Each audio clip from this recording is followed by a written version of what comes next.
जिनका कोई नहीं है, उन बच्चों का लालन पालन करना ये बहुत बड़े पुण्य की बात है। एक बात मैंने पढ़ी है, वो मैं आपके बीच में निवेदन कर रहा हूँ। कभी कभी ऐसा होता है कि बच्चे का जन्म हुआ और पत्नी का देहावसान हुआ और विवश होकर के पुरुष को एक दूसरा विवाह करना होता है। और बच्चों के लालन पालन के लिए जो मैंने पढ़ा है वो मैं आपको बता रहा हूँ। ऐसी कोई स्त्री आई और उसने पूर्व विवाहिता जो तुम्हारे पति की पहली पत्नी और उसके बच्चों का उसने लालन पालन किया, 1000 यज्ञ करने से भी ज्यादा पुण्य उसने कमा लिया। दूसरों के बच्चों का लालन करना पालन करना बहुत बड़ा पुण्य। कभी कभी ऐसा होता है कि भाई की गृहिणी की मृत्यु हो गई, उसके छोटे छोटे बच्चे, उनकी तुम बुआ लगती हो, या बहन के बच्चे उनकी तुम मौसी लगती हो। उन्हें अपने यहां लेकर के आ जाओ या कुछ समय के लिए वहां चले जाओ, उन बच्चों का लालन करो।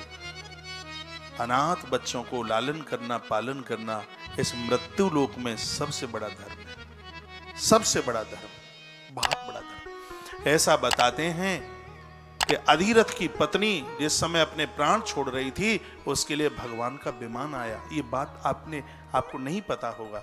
अधिरथ पत्नी, ये वो अधिरथ जो सुबह गंगा स्नान को जा रहे थे, उन्होंने एक मंजूसा खोला, पिटारा खोला, मंजूसा, और उस मंजूसे में कुंडल पहने हुए, कवच पहने हुए उनको एक बालक दिखाई दिया जिसके कान बड़े सुंदर थे, कान में कुंडल बड़े सुंदर थे और उसके घुंघरालू बाल थे।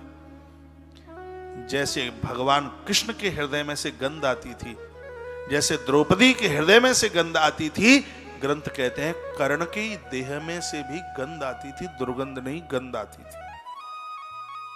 उसकी देह से सुगंधी सोने की खुशबू आती थी उसकी देह से। कर्ण की देह से कंचन की, जब सोना पिघलता है उसमें से जो खुशबू आती है, वह खुशबू कर्ण की देह से आती थी। इस बच्चे का लालन इस देवी राधा ने किया, जो अधिरथ की पत्नी है राधा। अधिरथ, और आनंद की बात यह थी कि इन दोनों ने एक संग अपने प्राण छोड़े। कर्ण तो भगवान के हाथ से उसका अंतिम संस्कार हो गया था। परमात्मा का दिव्य विमान उन्हें लेने के लिए आया। नारद जी वहां प्रकट हुए। नारद जी ने कहा, हस्तिनापुर में तो भगवान और भी ज्यादा तपस्वी लोग थे, औरों के लिए विमान नहीं, लेकिन इनके लिए विमान क्यों आया? इन्होंने कौन सा यज्ञ किया है? इन्होंने कौन से मंदिर बनवाए? ये भगवान को पूछा गया। परमात्मा की आंख में आंसू आ गए। परमात्मा ने कहा कि इन्होंने बहुत बड़े यज्ञ किए, इनके यज्ञों की गिनती नहीं हो सकती। इनका यज्ञ, इन्होंने एक अनाथ बच्चे का लालन किया, अनाथ बच्चे का पालन किया, उसका पुण्य इनको इतना मिला है कि मैं इनको लेने के लिए खुद आया हूं। भगवान आए थे, जय विजय को संग लेकर के आए थे, अधिरथ और उनकी पत्नी राधा को लेने के लिए। अनाथ बच्चे का लालन करने का पालन करने का इतना बड़ा पुण्य। माता कुंती का नाम पंच कन्याओं में है।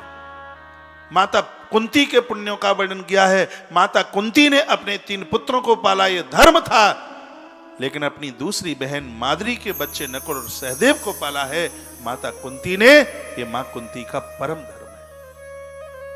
अंतिम क्षणों में भगवान प्रकट हुए थे माता कुंती के सामने बद्रकाश्रम के बेड़ों में। तो अनाथ के बच्चे का लालन करना पालन करना, यह तो बहुत बड़े पुण्य की बात है। यहां से जो बातें कही जा रही हैं, आप बोर तो नहीं हो रहे हैं? ऐसा तो नहीं है कि आपके टाइम का शोषण किया जा रहा हो?